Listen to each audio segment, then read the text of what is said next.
Hello, and welcome back to the Functional Effect Optimization Group Coaching Call. And we're always really excited to have you guys here with us. If you don't know me, I'm Coach Sarah, and this is my husband, Dr. Tyler. And we come live every Thursday night to talk to you about the strategies and tools that you can use to help yourself be more successful in your quest to feeling your best. And we've covered a lot of things over the last 9 weeks. And in this 10th week, we're going to talk about something that kind of ties it all together. And if you are somebody who has a hard time following through or find yourself starting and stopping and starting and stopping new programs and new diets and new routines and new supplements and lather, rinsing, and repeating the same 10 to 20 pounds. The thing that we're going to talk about tonight might actually be at the root of all of it. And that thing that we're going to talk about tonight is self-trust. We're going to talk about how it gets broken. And we're going to talk about the steps that you can take to start repairing your self-trust. Because when you can build good self-trust, and know that you are going to show up for the standards that you have set for yourself, it reinforces something much deeper than just the habits that you're showing up for. And it builds a foundation that truly becomes unshakable. So I think the first thing that I want to talk about is why self-trust matters. So why don't you dive into that a little bit more? Like, in your opinion, why is self-trust so important in a person's journey when they start building these new habits? Why is self-trust that integral piece? So the self-trust element of success comes down to your internal thought process. So if you want to get wins, right? So we want to get wins no matter how small they are, because that builds self-trust slowly. And when we can start having very realistic, so let's say on a scale from 0 all the way to 10, stuff that's a 9 and a 10, where you like, I know I can absolutely do that during the day or during the week, that's a win. That's a system. And that builds self-trust. You're like, I could do that.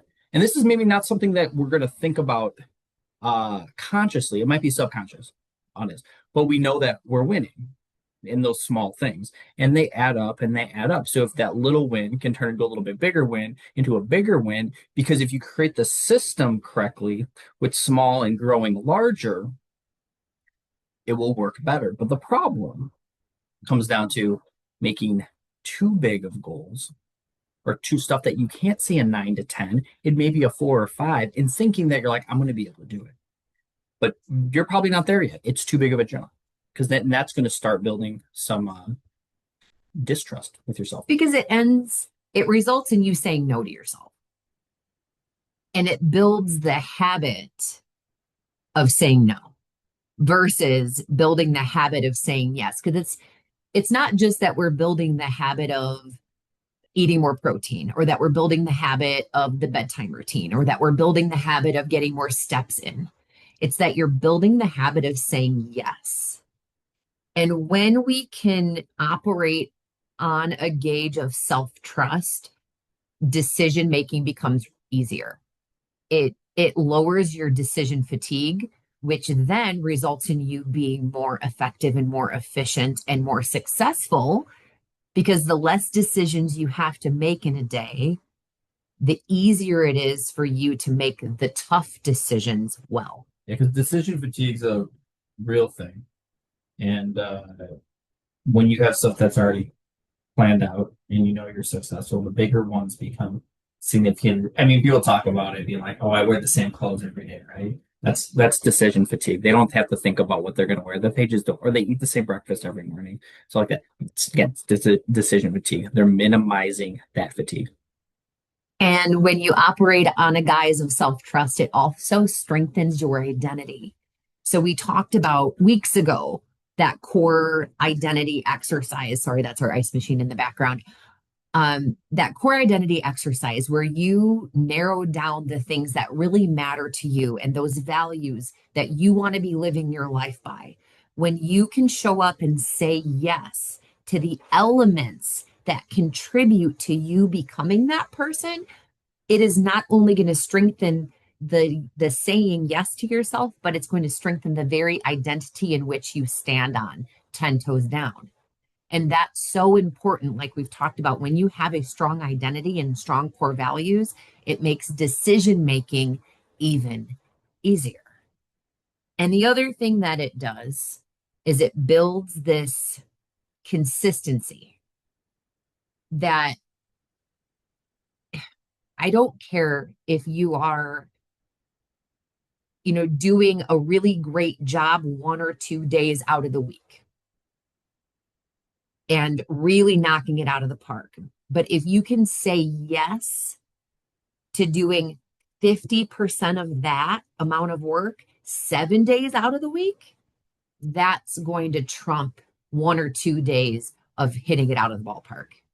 And the consistency element, when you can show up and say yes, you are building consistency, and consistency is hands down um, the the ninth wonder of the world. Yeah, I mean that's the X factor. Like on most people, like if you're consistent, you're gonna beat people. You just are. It's as cool as compound interest. Yeah. Yeah. Consistency builds results. And so it doesn't really matter how much we have to fracture that goal to a place where you start to be able to say yes. It's the saying yes that becomes the magic, truly. But without self-trust, if we were to flip that, where most people are at, when you get into that habit of saying no and not showing up and not following through, your goals start to become really fragile. They start to feel very, very fragile. And when your goals feel fragile, they start to feel unattainable. And when your goals feel unattainable, what does that do to your morale? What does that do to your willingness to show up and do the work every day? When you feel like your efforts are in vain, it becomes very hard to show up and do the work. And it becomes a psychological and physical battle to do the work when you are saying no to yourself consistently. Your motivation will also ride in waves when you are not operating on a guise of self trust. So you will rely on motivation instead of relying on the consistency and the discipline of saying yes to yourself. And the discipline that you do have to exert, it feels exhausting. Mm-hmm. So, how do we build back from a place where you have been in the habit of saying no to yourself? How do we get back the self trust? Well, we first have to understand how we got ourselves to that place. So, we've identified that overcommitment is going to do it. We've identified that unrealistic expectations are going to do it. And we've identified that waiting for motivation is going to do it. I think that's pretty fair, right? So the next question is, how do we work our way back out of it? And like every week, we have a framework. Okay. And this week, it's appropriately named the CARR framework, because when you want to work towards achieving your goals, you have to be in the driver's seat of your own car. You cannot be driving Miss Daisy in the back seat, somebody else at the wheel. But yet, in what we do, it's what we sometimes see people doing with their health. They've handed it over to their doctors, they've handed it over to someone else to tell them, instead of them taking the ownership and making the decision to show up differently. So, the first part of the CARR framework is that commitment. You have to start by choosing and making one clear promise to yourself. And it doesn't matter what that promise is, but it's a promise. The only thing that matters is the promise that you must be able to keep. It's a promise that you must be able to show up and say yes to. So if I were to ask you right now to make a commitment based on like realistically what you're doing right now. Because if you guys don't know, Tyler is training for a very big race. Tell them a little bit about what you're training for. Well, two races. One in about 5 weeks. I have an ultra Spartan race in New Jersey. It's a 32-mile race, 65 obstacles. It's on like a mountain hill, like a ski hill. So probably take me 8, 9 hours. And then a month after that, I have a 50-mile race in which I will be running with Coach Adrian. So I got some big stuff. So my commitment level is very high for what I'm doing. I got to say yes a lot with my running and my training. So and my nutrition too. If my nutrition's off, this thing goes down. That was the example I actually wanted to use for you. So right now, what is the one commitment that you have made with your nutrition that we actually both have made recently? The Yeah. So, specific commitment of eating enough calories. well, calories and specifically as I started playing with stuff and looking deeper into it, I was not eating enough carbohydrates. So, because I run quite a bit and how my body just reacts over time, I eat a lot of carbohydrates. I'll eat, like today I trained, probably eat around 400 to 450 grams. So we're going to use that as our example. So on training days, I commit to eat 450 grams of carbohydrates. That's been his commitment. And I will tell you that if you know anything about 450 grams of carbohydrates, that's not an easy number to hit. It's a lot. And especially if you're not used to eating that volume of carbohydrates, which we had been in a season where we had been eating a little bit on the lower carb side. So this was something that was new, and he had to be able to show up and say yes to this. So the next step of the CARR framework, he made the commitment. Now it's on him to act on that commitment. And so acting on the commitment means following through even when your motivation isn't there to do it. So one of the ways that he holds himself accountable to that is by using a food logging app, Mm-hmm. so that he is holding himself accountable throughout the day to be getting to that desired number and not leaving it up to chance. Yeah, because when you're eating that much, you really can't track that. That's very hard to just eyeball it. Can't not track, right? Yeah, can't track. Like you can't like just be like, oh, I think I got it. No, you don't. Unless you eat the same thing every day, you know exactly. It's which very few people do actually. So It's pretty hard to eat intuitively very hard. when you're training So, for an endurance so race. there's sometimes I'm just like, I gotta eat a lot of food. Especially I eat a lot after my workouts and my runs. Yes. So the act, it really depends on what it is that you're trying to show up and do, but it's being very intentional about how you're going to get yourself there. The next step, so it's a CARR with two R's. So the first R in CARR is the reflection. So he's going to take that data, he's going to look at it all throughout the day. And at the end of the day, he's going to make that reflection point of, did I hit the goal? Did I hit that 450 grams of carbohydrates? Did I hit those 10,000 steps that I'm trying to achieve for the day? If that's maybe what your goal might be. Did I increase my protein to 1 gram per pound of body weight for today? That might be the goal that you're trying to hit. Did I show up and do my bedtime routine and get in bed by 9:30? That might be yours. So whatever it is that you're trying to do, reflect at the end of the day and gather that data. So, however it is, if it's the next morning when you wake up, if it has to do with your sleep, or if it's at the end of the day, if it has to do with your food, reflect on your progress. And the last component of the CARR framework is reinforcing your successes, as well as reinforcing the habits necessary to show up differently the next day if you are not successful. So, reinforcing your successes can just look like acknowledging yourself and taking a moment to say, you know what, me, good job. It's that simple. It could be writing it down in a journal and physically writing down that you were successful for the day. Your brain only knows what you tell it. And we say this all the time, life and death is in the power of that tongue. And your thoughts. And your thoughts. So, what you are doing with that mouth of yours and through writing is only going to reinforce you in a positive way if you use it in that way. Which is why it's so important to get when we talked about before to get those wins, those small things that you know you can do, because that builds that confidence level, and like confidence breeds success, and success breeds confidence. You know But it. then when you if you think about negative self talk, this is a little bit deeper, but negative self talk, one negative self thought, to cancel that out, it takes seven positive self thoughts. Pretty interesting, right? So think about how many times you've had, just an automatic negative thought cross your mind. Undoing that takes a lot of work. Mm-hmm. So the even better solution is not doing it in the first place.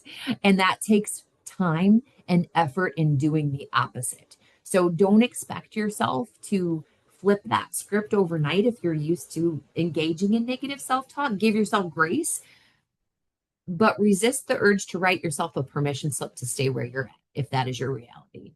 Because as a person who has been well versed in beating herself up, it's not worth it. And it's definitely it feels lighter on the other side when you're not in that space of tearing yourself down with your own words and thoughts. So I want to ask you guys this, and I want you to reflect.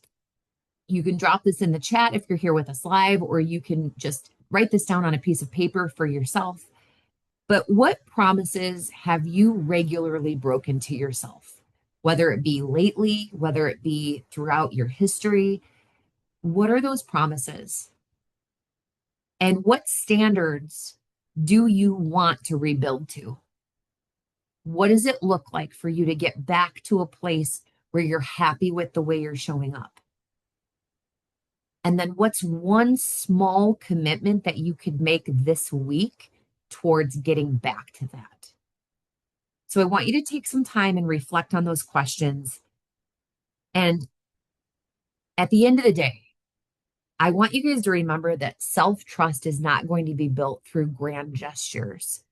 And it's certainly not going to be built through one successful day of showing up and saying yes to yourself.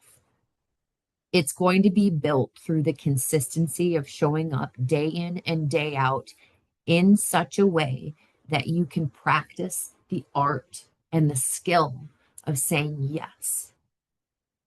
Every time your actions align with your standards, you're reinforcing the very identity in which you stand upon. And that is powerful. Mm-hmm. Now, something we're going to be doing to help those of you who are looking to shift your identity in your wellness standards and your health practices, we're running our next round of Balance to Breakthrough. And we're really excited to be kicking that off in a few weeks. We're going to be starting the group up on April 6th. So you have from now until then to get registered. We're going to be sending out information to everyone. All of our B2B alumni are going to be welcomed back, as well as you are welcome to invite your friends and family to join us. But Balance to Breakthrough, if you don't already know, is our 8-week nutrition and lifestyle program geared at helping the overstressed, overwhelmed person bring their health back into a manageable place and feel their best through realistic, sustainable lifestyle change and habits that you can say yes to. So, if you are somebody who is wanting to go into the summer feeling your best, this is a really great opportunity to do so. The group is going to be led by Coach Anne Marie at FE. I'm going to be doing the big kickoff meeting as well as popping into the meetings each week to come hang out with you guys. But Anne Marie ran the group last spring and had such a great turnout and such a great response from the people who were in her group that we're letting her run with it again this spring. I will be running the fall group, but I will be around to hang out and talk to you guys and help you work through all of the things that are going to help you show up as your best self. So remember, if you ever need anything from us, feel free to reach out at any time. but you deserve to feel your best. And hopefully, you will be with us here next week, same time, 7 p.m. Central Standard Time, where we will be helping you level up again. See you next time.